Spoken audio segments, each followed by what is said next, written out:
Saudara Presiden Joko Widodo menyebut sejumlah kendala seperti air dan listrik membuat Presiden belum berkantor di IKN. Sebelumnya Presiden menargetkan Juli sudah mulai berkantor di IKN.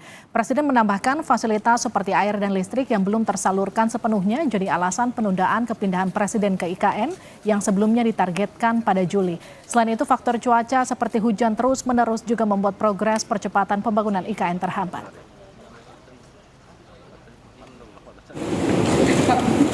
Ruang tidurnya kan baru disiapin, ya kan? Kemudian juga airnya juga dalam proses disiapin, listriknya juga sebentar lagi masuk, listriknya sudah ada, tapi untuk masuk ke ruang-ruang yang ada kan perlu waktu. Ya melihat itu tadi kesiapan itu, kalau itu siap.